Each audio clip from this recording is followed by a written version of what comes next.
Welcome to Creative Actually. I'm your host, Elizabeth Carter, and I'm here today, really excited to share with you the beginning of a brand new mini-series where we're going to just talk about Storycraft. And together, working with me on this 8-episode series is Brandi Badgett. Brandi Badgett is a Fictionary editor and instructor over at Fictionary, a wonderful community where you can learn how to write your novel and write your series and write in every genre in a way that is just absolutely fabulous. And we've got the proof because plenty of writers are coming out of there and they are getting fantastic results with their books. Speaking of which, Brandi's new book, Love and Development, a young adult a gamer romance, read the arc, loved it, put up a 5-star review for it on Goodreads if you want to check it out. It comes out on August the 12th, and I really hope that you'll check it out, especially if you're a gamer like me. You're going to love this book. So, without any further ado, we're going to start our series today on the topic of theme. Over to you, Brandi. I'm really excited to be back, and I'm really excited to talk about the series. The reality is that all fiction is psychology, right? Everything that we write as authors, it's all about psychology of your reader. And fiction has many moving parts, and every part needs to work together. So these are not isolated concepts. That's why you'll see I'll be coming back to some of the basic building blocks of story repeatedly over the series and show how they weave together in different ways. But today we're going to talk about one of the most fundamental and often misunderstood parts of storytelling, theme. So, theme is the heart of your story. It's your reason for telling it. It's the deeper meaning that gives the plot emotional weight and leaves readers thinking long after they've finished the last page. Ironically, it's also one of the hardest things to identify in your story. A lot of authors don't even know what theme is. Some authors can start with theme, right, and build their story around it, but most authors write their story and then they need to figure out what their theme is and enhance it later. So, a common problem is that many authors don't know what their story is trying to say until they've finished it. Okay. So, that's because theme isn't something you announce, right? It's not like a tagline or a saying that you put over and over in your story. It's something that you uncover like a detective. And so authors should ask themselves what they're trying to teach the reader or inform them about. What observations are they making about the world, about society, or about the choices that people make? Fairy tales and fables usually end with a very clear moral. Do this or don't do that, like Hansel and Gretel. Don't go wandering in the forest and accept things from strangers. So, fiction novels, on the other hand, are often more subtle.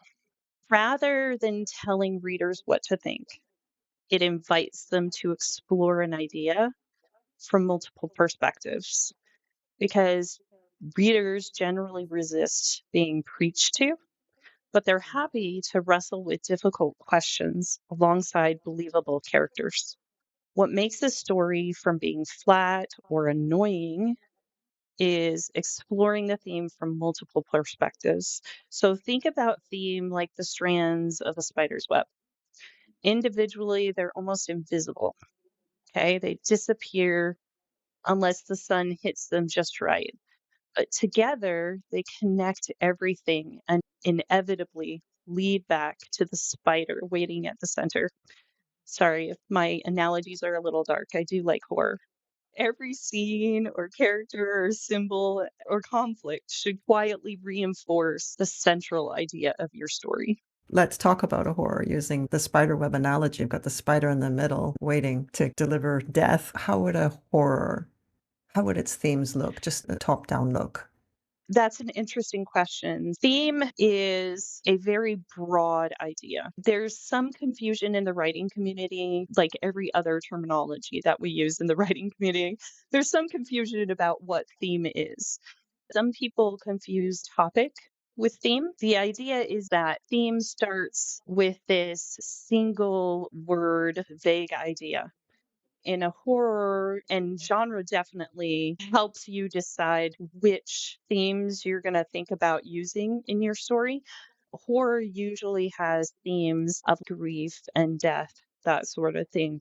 Whereas, like a romance, obviously, you're going to have themes of love in there. So the theme is very vague and very universal, whereas there's something called a thematic statement that's the more specific direction in which the theme will be explored in your story. Sometimes people will ask you, well, what's the topic of your book?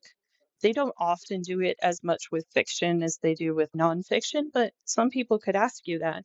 And you'd answer, oh, well, my story is about war, or it's about hope, or home, or something like that. And so that's the very vague starting point of where you're at. And themes are universal for a reason. It's things that all people will connect with. Some of the universal themes are like virtue or sin or war or family or redemption or time. Think of things like that. And in the horror, you would use a topic, like I said, like grief is one of the often used topics in horror. And in horror, you can have a character grieving a loved one, but they could also be grieving the loss of a career or a dream or a relationship or even the person that they used to be because there've been so many changes in their life and they're returning to the family home or something like that, and they're seeing that they're a different person from who they used to be, and they miss that person. So there's lots of different directions that you could take one of these universal themes. Or, for example, love. One story might examine romantic love while also experiencing or exploring friendship or family bonds or the relationship between a pet and its owner, or even self love. So Mm. each of these relationships will reveal another facet of that same idea of love. And so you can interweave some of these different aspects of the same theme in reoccurring ways in your story. Authors they're kind of like scientists that they're exploring different aspects of psychology. I know a lot of authors like to sit out in public and just listen and observe people in order to write realistic characters. And when we do that, we can see how different people respond in different ways. And when you start understanding a little bit more about psychology, then you have this well that you can draw from when you're writing, not just characters, but you can think about your reader and your reader at a psychological level and what is it that you're trying to state or express to them. And it's not just horror. Genre just always influences which themes naturally rise to the surface. Like, if you think science fiction, you think specific things. You usually have certain themes that are also in horror, like isolation. And in the mystery, you have those themes of not everybody telling the truth or misinterpreting what some people are saying or doing. Romance almost always explores love, but each romance says something different about that love. That's why people have specific tropes they like to follow because it depends on what the author is saying about that love. And so that brings us to thematic statement. This is where things get more specific with a concrete take on themes. So themes are universal, but these fuller sentences or these thematic statements, this is where opinion starts to come into play. The author begins to express their perspective on a larger theme or is exploring an idea on a larger theme. So, one romance might argue that love requires sacrifice, and another might suggest that love can overcome impossible obstacles. Another one might warn about falling in love too quickly. For example, in the statement that love can move mountains, some people will agree, right? Some people will be like, yep, love conquers all. And other people will disagree. They'll be like, no, there's so much more that goes into love. And it can't overcome everything. There are things that it really can't, but there will be other people that will agree to an extent with a caveat. Well, yes, it can overcome all of these things, but maybe not these other things. So that is your thematic statement. That is this is the story I'm trying to tell. This is the idea I'm trying to explore in my story. In horror, like we've talked about how it frequently revolves around death or grief, the thematic statement also can vary. One story might suggest grief can drive people to make reckless decisions. Another may argue that death is inevitable and must be accepted. And another could explore what happens when people refuse to let go. Mm. Thinking necromancy now. Sorry, I can go that far, I suppose, with some Yeah. horrors. I mean, I recently read one that's basically what it was about. It was about this girl, their family had magical powers to bring back dead things, but there were certain rules that they weren't supposed to break. And she did, and she brought back her sister who had passed away. It was a really lovely story about family ties and grief and generational grief, and but it was very dark because it Mm, was a horror. So yeah. that's how it goes. But you can see how theme is kind of like a conversation. None of these are like simple moral lessons of do this, don't do this. They're more like they're asking uncomfortable questions that don't have easy answers. Should we change nature to suit human needs? That's one of the main overarching themes of my entire horror series. Can you truly love someone who has betrayed you or even physically hurt you? What happens when justice and law are no longer the same thing? Mm. Theme often asks messy, difficult questions that balance somewhere in that moral gray area where the needs of the self meet the needs of the collective. You can tell I've had a few psychology classes, right? So, For sure. but this exploration is the real substance of your story. This is what's happening all throughout the middle of your story. It's the asking these questions. And that's one of the things that can really help authors because one of the biggest things that authors struggle with is writer's block. And if you know your theme before you begin writing, or even start to get a feel for it as you're writing, whenever you get stuck, you can ask yourself, what would most challenge my character's beliefs? What is going to help them explore this idea more? And see different facets of it. And that answer is usually going to point you to the next meaningful conflict. That's great advice. So, Yeah. stories often have major themes, like I was talking about in romance, major theme love. You can't have a romance without love. But they can also have minor themes, similar to how you have your main plot and then you have subplots that kind of support it or challenge it.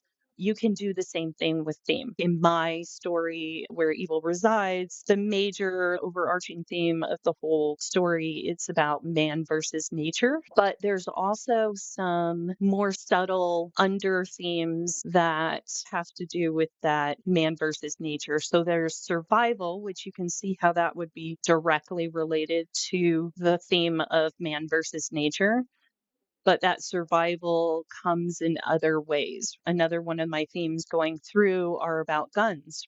The main character, the protagonist, doesn't particularly like guns, but he has to use it, one, for his job, and two, it becomes necessary for his survival to use that weapon. And he comes to understand over the course of the story that it can be a tool and his hangups for it. It's all told in backstory, which we'll talk about next. But you'll see how these themes just weave through. Another big theme or another minor theme in that story is about drugs and drug usage and how that affects people.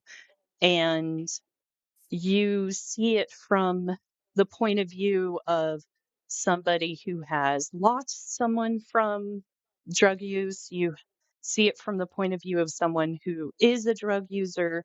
You see it from the point of view as someone who is experimenting with drugs in order to find cures. You see it from all of these different points of view. And that's what makes it not preachy, like we talked about earlier. That's what makes it more interesting and it becomes that conversation like we were talking about. So you can use supporting characters, you can use mentors, rivals, antagonists that will all represent different answers to that same central question. And that shows the protagonist several possible paths before they ultimately have to choose one. Oh, I like that because it gives the writer a lot of scope to expand their characters around the central story through the act of exploring the theme. What happens if someone starts just writing a story because they have an idea with no idea what their theme is? Is it doomed or can they salvage it or what happens in that situation? Oh, absolutely not. So that is usually how most people write a story. That's how I wrote my story. My first probably 7 versions of Where Evil Resides, I didn't even know what theme was. Nobody even asked Okay. me about it. I didn't even think about it. I had no clue. Yeah, it's not talked about much. You're right. People don't talk about theme. Yeah, yeah. And so that was something that I started to see during the editing process when I was gathering all of my feedback and using the Fictionary software to create my revision plan. And I was starting to look at things and patterns in things. And it's interesting because theme is used everywhere throughout your story.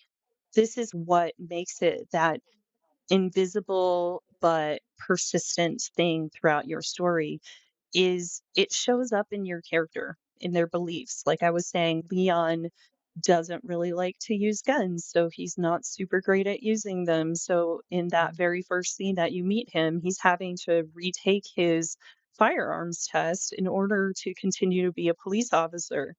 So it shows up in their beliefs, in their virtues and flaws. It shows up in the challenges that they face throughout the story.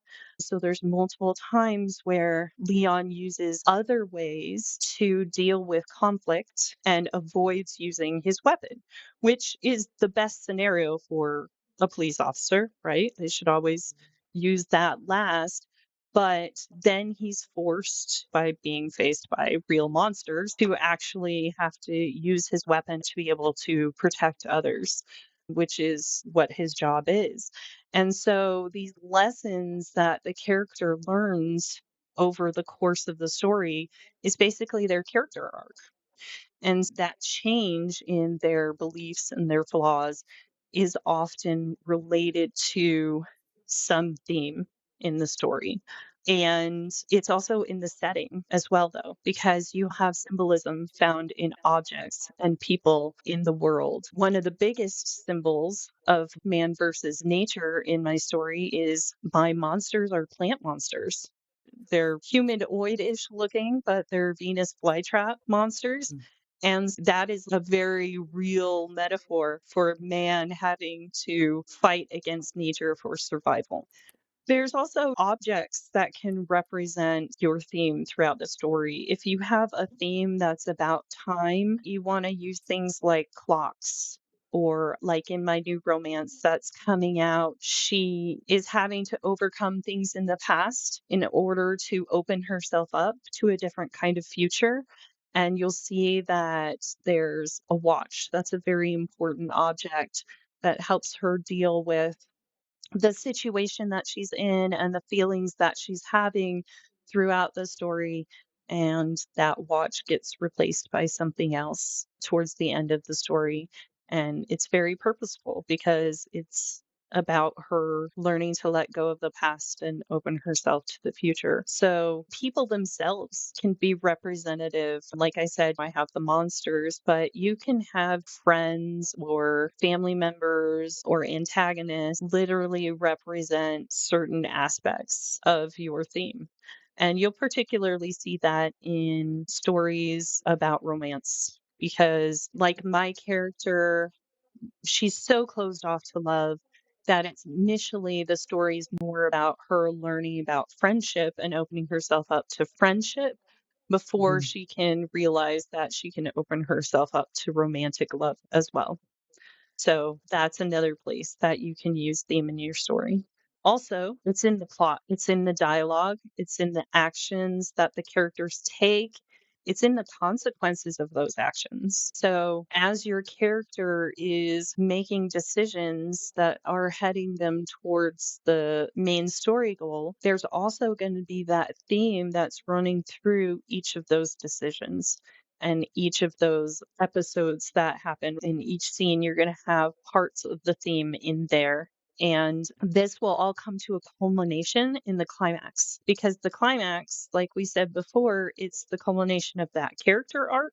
So the theme is going to have to be used in the climax to see how your character is actually going to make a decision based on all the things that they've been through in the meat of the story, which are all going to be related to that theme. You can particularly see this in prose. If you know what your theme is before you start writing, this will obviously help make some of this stuff just come out naturally. But when you're at the editing stage and you realize what themes are my story about, what is it I'm really trying to say here? Then you can pick out specific words. In my theme of man versus nature, this is in tons of stories. You've seen it done in Lord of the Flies, in Huckleberry Finn, in Castaway, right? But some of the words that you'll find prevalent in my story are things like plants, twining, food, survival, weather, plant monsters, like I said before, lost in the forest, overgrowth, rivers, things like that. All of these word choices, I'm going to figure out ways to put them in. So if I have multiple choices for a word, but I have one that really fits my theme, that's the word that I'm going to go with. You'll see this a lot, particularly in romance. There's a lot of words that are related to love or romance or twinkling stars and stuff like that because they're trying to make a specific mood, and that mood is related to the theme. Another thing that authors worry about, especially when we start talking about writing our stories at these kinds of levels, is they worry about formulas, rehashing old ideas. But the problem is that these ideas are universal. Every generation has their stories about love or family, identity, power, revenge, all of these things. And the originality doesn't come from inventing a brand new theme. There's just only so many things that human beings care about. But it comes from combining those timeless ideas with your unique characters, with your unique settings, your unique conflicts that you're bringing in, and your perspective, your character's perspective. Because no one else is going to explore these ideas in the exact same way that you do. Nobody is going to combine the exact same themes and conflicts and characters and everything into their story the way that you do. So that's where the uniqueness comes from. That's where you put your thumbprint on it as an author. I like that a lot. So many writers are so scared of being derivative, but I think they underestimate the value that they bring to the story, just as the storyteller themselves. No one's lived their Yeah, life except them, and their take on that particular theme that their story is going to be based on can only be told by them. So exactly. it's not possible to be derivative unless you intentionally set out to do so. Yeah. And even then, if you tell the story of Snow White, it's still going to be different from the Brothers Grimm version. It's going to be different from the Disney version. It's going to be different from your neighbor's version. You're going to choose different words. You're going to emphasize other things that maybe somebody else didn't. And it's just inherently, we have our own unique perspectives on the world. Yeah, it's like in high school days, the teacher says, write a story about this prompt. And everybody's story is different from the same prompt, even if it's a really specific prompt. It has to be in this genre, the character name has to be this, it's crazy how Yep. everybody's story is totally different. And yet, those universal themes are what's going to pull it all together and make it connect with your readers. That has been some of the feedback that I've been getting from my ARC readers for my gamer novel is that they feel so seen. They're like, I'm a gamer girl and I, or even people who aren't gamers, they're like, yeah, I had to move around a lot and I was the new person at high school and this makes me feel so seen, right? And those things, some people call them tropes, but honestly, they're just experiences. They're experiences that a lot of people have been through. And that's what theme is about. It's about making people remember and understand, but also helping them to put themselves in other people's shoes sometimes as well. What other people might have been going through that maybe they didn't. People read because they want to be able to relate to the story from the safety of the book. I like stories about agency, but in particular, stories about agency that have to do with people at the very beginning of the book who have basically zero agency. So, just really quickly, my series that starts with The Lost Valor of Love, it's historical fiction researched, and it's about a young girl who is taken away from her father as a hostage to another empire. And she was the daughter of the king of that city state. And the empire king decides to marry her to the crown prince when she's a little bit older so that he can make sure that city belongs to him no matter what. She has no say in anything. She has no say in being taken away from her city when she's 7. She has no say in where she ends up when she gets taken to the new city. Everything she gets are the crumbs that gets thrown to her. So all she wants is her own agency. She wants the freedom to choose her life in the late Bronze Age world. So we're talking about 3,000 years ago. And even in the situation where she was in the royal citadel, she still had almost no power. And the other characters that she comes into contact with in various empires in her journey, other queens, other highly powerful women, also are experiencing this same lack of agency. So the series progresses through and it really does address the subject of agency. You could say I'm not a fan of the patriarchal system.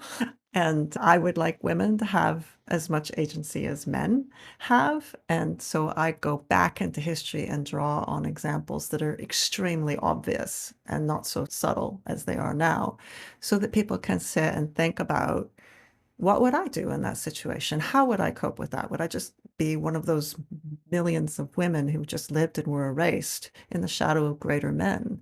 A lot of my readers have appreciated this theme, even though it was, when I wrote it, I didn't know that was the theme. But as time went by and I learned more about theme, I realized that's what I'd really wanted to discuss. And I'm wondering if a lot of writers have turned to storytelling to puzzle out themes that potentially trouble them themselves. Perhaps they've lost someone really close to them at a young age who's died, a relative or something, and then they're telling stories about loss. Often you'll hear authors say that they were writing for themselves, and that is definitely true for the first draft. However, if you're writing fiction and you want it to be, if you want it to go out into the world, then you also need to consider the reader. And that's where the editing and the revision stages come into play. And that's also when you're going to, like I said, if you're not sure what your theme is before you've written your story, that's when you kind of decide and realize what your theme is.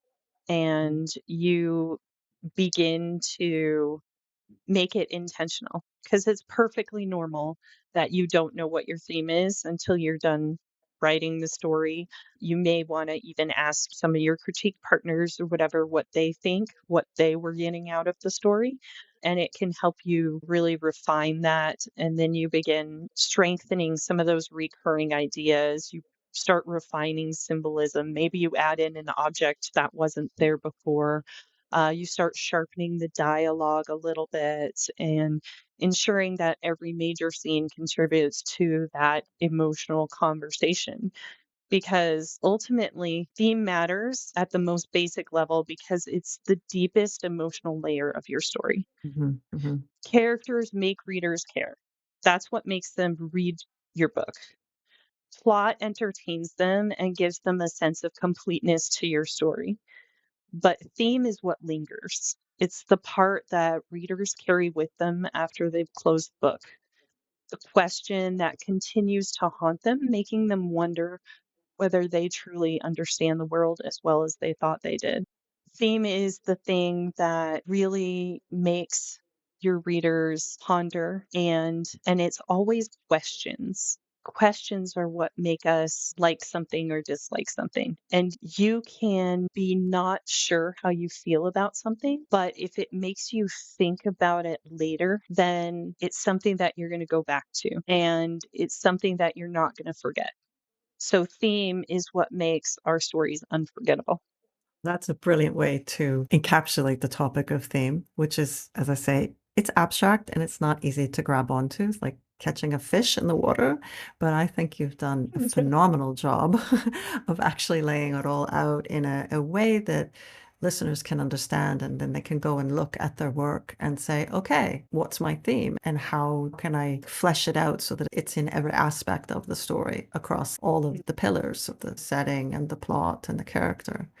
One final question before we go. Let's say a listener is in the middle of writing a book right now and they don't spontaneously know what their theme is, but they really love their story and they're really happy with their story. But now that they've listened to you talk about this, they're also keen to move forward with good knowledge of the theme. What would your tips be for them to try to get a good grasp of what their theme is partway through their book? For me, it's looking at what's most important.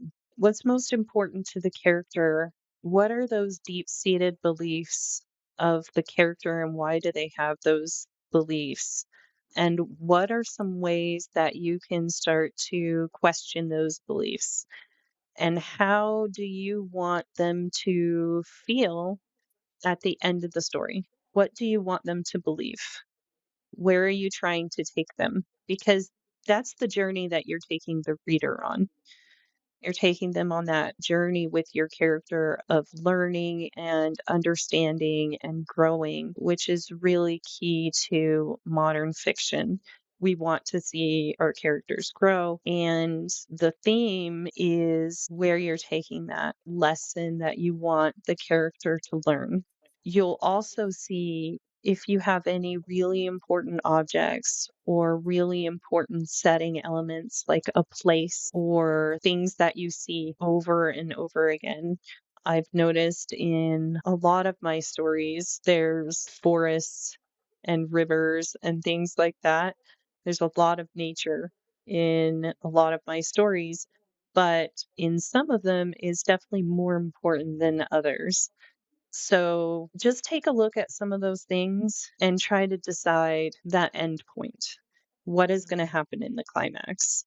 Because that's what your story is all about. Everything that happens in the climax, whether it be plot or theme. So for me, I look at the climax and I think about what that means. And then I decide what are my themes? What is what's the true story I'm trying to tell here? Yeah, that's a great answer. And yeah, I think if someone's in the middle of writing their book and they haven't been thinking about theme, if they ask themselves, as you say, where do they want their character to end up? What's the solution they're going to be arriving at? Because that's the lesson the story is telling. Yeah. That can give a good insight. A person's halfway through the book, they should hopefully know where they're hoping to end it. Thank you so much again for being here and for doing this series. There's 8 episodes altogether. We're going to be covering a lot of exciting stuff. So I hope you'll tune in and listen to Brandi share all of her wisdom with us on Storycraft. Thank you for today. I'm looking forward to chatting with you again next week. I'll see you next week.